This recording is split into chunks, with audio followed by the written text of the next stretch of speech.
हूँ आपकी मौलिमा मिस शाज़ नाज़। आज हम छठी जमात की उर्दू किताब गुलशन उर्दू से नज़म पढ़ेंगे, एक मकरा और मक्खी।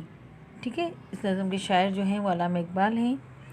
इसके पहले शेर में शायर फरमा रहे हैं, एक दिन किसी मक्खी से ये कहने लगा मकरा, इस राह से होता है गुज़र रोज़ तुम्हारा। यानी इस शेर में शायर क्या कह रहे हैं कि एक दिन किसी मक्खी से एक मकड़ा क्या कहने लगा कि इस रास्ते से, राह मतलब रास्ता, कि इस रास्ते से तुम रोज़ गुज़रती हो।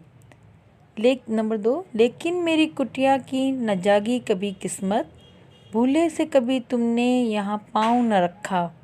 कुटिया कहते हैं झोंपड़ी को। ठीक है, यहाँ शायर क्या कह रहे हैं कि मकड़ा जो है वो मक्खी से कह रहा है कि लेकिन मेरी झोंपड़ी की कभी किस्मत नहीं जागी, यानी कभी भी तुम यहाँ पे आए नहीं मुझसे मिलने, कभी भी गलती से, भूले से यानी गलती से, अनजाने में तुमने यहाँ पे कोई पाँव भी नहीं रखा है। नंबर 3, गैरों से ना मिलिए तो कोई बात नहीं, गैरों से ना मिलिए तो कोई बात नहीं है, अपनों से मगर चाहिए यूँ खींच के ना रहना। यहाँ पे शायद क्या कह रहे हैं कि वो मकड़ा जो है वो मक्खी से कह रहा है कि तुम गैरों से नहीं मिलो तो कोई मसला नहीं है, मगर अपनों से कभी भी ये दूर नहीं रहना चाहिए। ठीक है, आओ जो मेरे घर में तो इज़्ज़त है ये मेरी, वो सामने सीरी है जो मंजूर हो आना। इसमें शायर फरमा रहे हैं, मेरे घर में अगर आओगे तो ये मेरे लिए इज़्ज़त की बात है, यानी कि आप मेरे घर आओ। मक्खी से कहा कि अगर तुम मेरे घर आओ तो ये मेरे लिए इज़्ज़त की बात है, वो सामने सीरी है जो पसंद हो तो मेरे घर आ जाना। मक्खी ने सुनी बात जो मकरे की तो बोली, हज़रत किसी नादां को दीजिए ये धोखा। मक्खी ने जब ये मकरे की बात सुनी कि मकड़ा को अपने घर में आने की दावत दे रहा है, तो बोली कि ये धोखा जो है, ये फ्रेब जो है, आप किसी नादान को दीजिएगा कि जिसको इसकी समझ ना हो, यानी कि कोई बेवकूफ़ हो, उसको ये बताइएगा। फिर नंबर 6 में कह रहे हैं, इस जाल में मक्खी कभी आने की नहीं है, जो आपकी सीरी पे चढ़ा फिर नहीं उतरा। यहाँ पे मक्खी क्या कह रही है उस मकरे से कि इस जाल, यानी जो आप मुझे बुलाने के लिए जाल बिछा रहे हो, इस जाल में मैं कभी भी आने वाली नहीं, क्योंकि आपकी सीढ़ी पे जो चढ़ा है वो फिर उतरा नहीं है।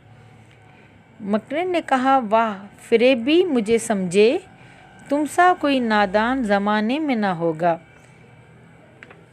यहाँ मकड़ा क्या कह रहा है, फ़रेबी का मतलब है धोखेबाज। तो मकड़ा उसे कह रहा है कि तुम मुझे धोखेबाज समझती हो, जबकि मैं ऐसा नहीं हूँ। तुम मुझे धोखेबाज समझ रही हो तो तुम जैसा नादान, तुम जैसा बेवकूफ़ कोई ज़माने में नहीं है। ठीक है, नंबर 8 पे वो शायर कह रहा है, मंजूर मुझे तुम्हारी खातिर थी वगरना, कुछ फ़ायदा अपना तो मेरा इसमें नहीं था। यानी ये मकड़ा मक्खी से क्या बोल रहा है कि मुझे सिर्फ तुम्हारी खातिरदारी करनी थी, यानी तुम्हारी मेहमानदारी करनी थी, तुम्हें अपने घर बुलाना था, वरना मेरा तो इसमें कोई फ़ायदा नहीं, तुम आओ या ना आओ मुझे कोई मसला नहीं है। फिर नंबर 9 में कह रहा है, उड़ती हुई आई हूँ खुदा जाने कहाँ से, उड़ती हुई आई हो खुदा जाने कहाँ से, ठहरो जो मेरे घर में तो है इसमें बुरा क्या। यानी वो उसको क्या कह रहा है मक्खी से कि तुम बहुत दूर से ना जाने कहाँ से उड़ती हुई आई हो, थोड़ी देर मेरे घर में ठहर जाओगी, थोड़ी देर घर में रुक जाओगी तो इसमें कोई बुराई थोड़ी है। फिर नंबर 10 में कह रहा है, इस घर में कई तुमको दिखाने की हैं चीज़ें, बाहर से नज़र आती है छोटी सी ये कुटिया।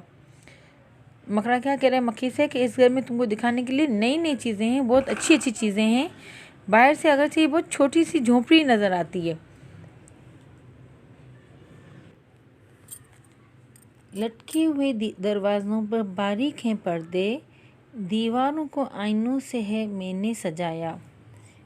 यहाँ पे मकड़ा क्या कह रहा है कि मैंने अपनी दरवाज़ों पे बारीक से हल्के से जाली के पर्दे लगाए हैं और दीवारों को आईनों से मैंने सजाया, यानी हर जगह दीवारों पे आईने लगाए हुए हैं। फिर नंबर 12 में कह रहा है, मेहमानों के आराम को हाजिर है बिछोने, हर शख्स को सामा ये मुयस्सर नहीं होता।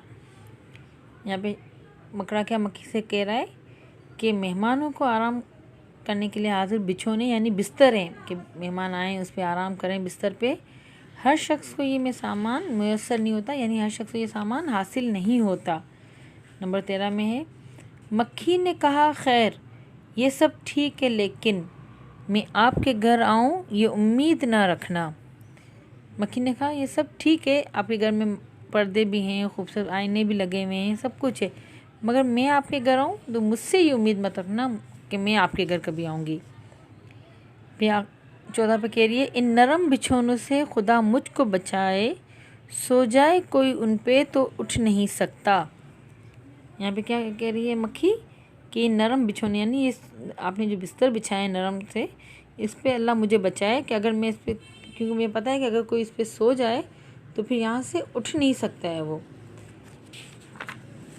फिर आगे कह रहे हैं, मकरे ने कहा दिल में, सुनी बात जो उसकी, फांसों इसे किस तरह ये कमबख्त है दाना। मकरे ने जब मक्खी की ये बात सुनी कि भाई मैं इसको कितने सारे लालच दे रहा हूँ मगर ये मेरे लालच में तो आ ही नहीं रही, अब मैं इसको कैसे अपने जाल में फंसाऊँ, क्योंकि ये कमबख्त यानी मक्खी जो है वो बहुत दाना है, यानी अक्लमंद है, समझदार है, अब मैं इसको अपने जाल में कैसे बताऊँ। फिर इसने आगे कहा है कि 100 काम खुशामद से निकलते हैं जहाँ में, देखो जिसे दुनिया में खुशामद का है बंदा। खुशामद यानी किसी की झूठी तारीफ़ करना, ठीक है। तो यहाँ पे मकरा क्या कहता है, इस शायर हमें कह रहा है कि 100 काम खुशामद से निकलते हैं जहाँ, यानी दुनिया में 100 काम खुशामद से निकलते हैं, यानी किसी की झूठी तारीफ़ कर दो तो आपका कोई भी काम हो जाएगा। देखो जिसे दुनिया में खुशामद का है बंदा, यानी हर कोई दुनिया में खुशामद के पीछे भाग रहा है, अब किसी की झूठी तारीफ़ कर दोगे वो आपका हर काम कर देगा। फिर मकरे ने ये सोच के क्या कहा, ये सोच के मक्खी से कहा इसने बरीबी, ये सोच के मक्खी से कहा उसने बरीबी, अल्लाह ने बख्शा है बरा आपको रुतबा। उसने मक्खी से खुशामद शुरू कर दी, उसने मक्खी से कहा कि अल्लाह ने आपको बहुत बड़ी इज़्ज़त दी है, बहुत बड़ा रुतबा अता किया है, होती है इसे आपकी सूरत से मोहब्बत, हो जिसने कभी एक नज़र आपको देखा। अब वो मक्खी से देखो कैसे खुशामद कर रहा है, वो मक्खी से कह रहा है कि उसको आपसे मोहब्बत हो जाती है जो कभी एक नज़र आपको देख लेगी, यानी आप कितनी खूबसूरत मक्खी हो। आंखें हैं कि हीरे की चमकती हुई कन्या, सर आपका अल्लाह ने कलगी से सजाया। कन्या जो होती हैं, कन्या कहते हैं अलमास के रेज़े, यानी कि हीरे के चमकते हुए जो रेज़े होते हैं छोटे छोटे, तो पत्थर टूट जाए तो कैसे छोटे छोटे बारीक बारीक रेज़ों में आ जाए, तो ये कहता है आपकी आंखें जो हैं वो हीरे की तरह चमकती हैं और अल्लाह ने आपके सर पे ताज सजाया हुआ है, कलगी यानी ताज सजाया हुआ है। ये हुस्न, ये पोशाक, ये खूबी, ये सफाई, फिर इस पे क़यामत है ये उड़ते हुए गाना। अब देखो खुशामद की इंतहा क्या कर दी उसने कि मक्खी से कहा है कि आपका हुस्न बहुत खूबसूरत है, आपका लिबास कीमती है और फिर आपकी ये खूबी, आपकी ये सफाई, इस पे क़यामत है। जब आप उड़ते हुए जो आवाज़ निकालती हो ऐसा लगता है कोई गा रहा हो। मक्खी ने सुनी जब ये खुशामद तो पिसीजी, बोली कि नहीं आपसे मुझको कोई खटका। अब आप देखो इतनी मक्खी की जब तारीफ़ हो, किसी शख्स की इतनी तारीफ़ हो तो ना करने वाला भी थोड़ा राज़ी हो ही जाता है। तो मक्खी ने जब अपनी ये खुशामद सुनी तो थोड़ी उसका दिल भी नरम हुआ, उसने बोले कि मुझे आपको तो कोई खटका नहीं है, यानी आपकी तरफ से मुझे कोई परेशानी नहीं है, इनकार की आदत को समझती हूँ बुरा में, सच तो ये है कि दिल तोड़ना अच्छा नहीं होता। अब देखो कितने वो खुशामद में आ गई कि उसने डायरेक्ट क्या कह दिया कि इनकार की आदत को समझती हूँ बुरा में, यानी मुझे अब इनकार करना अच्छा नहीं लग रहा, आपको मना करना अच्छा नहीं लग रहा, अब मैं किसी का दिल भी नहीं तोड़ सकती। ये बात कही और उड़ी अपनी जगह से, पास आई तो मकरे ने उछल के उसे पकड़ा। जब मक्खी ने ये बात की उसके बाद वो अपनी जगह से उठी और उड़ के जब उठी और उड़ी तो मकरे के करीब आई तो मकड़ी ने क्या किया, उछल के उसको पकड़ लिया, ठीक है। भूखा था कई रोज़ से अब हाथ जो आई, आराम से घर बैठ के मक्खी को उड़ाया। वो मकड़ा बहुत दिनों से भूखा था, ठीक है। अब इसके हाथ में जब मक्खी आई तो उसने क्या किया, बहुत आराम से बैठ के मक्खी को खा लिया। देखें खुशामद की जब तक मक्खी अपनी अक्ल के साथ काम कर रही थी तो बची रही, और जैसे वो खुशामद पे उतरा तो वो उसका दिल पिस गया और वो खुशामद के जाल में फंस गई और मकड़े के मुंह का निवाला बन गई।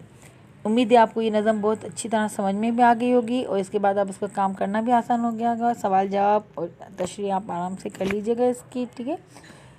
इसके अलावा कुछ समझ में ना आए तो अपनी क्लास टीचर से कहिएगा, वो मुझे बता देंगी तो मैं आपको और बेहतर तरीके से समझा दूँगी। शुक्रिया।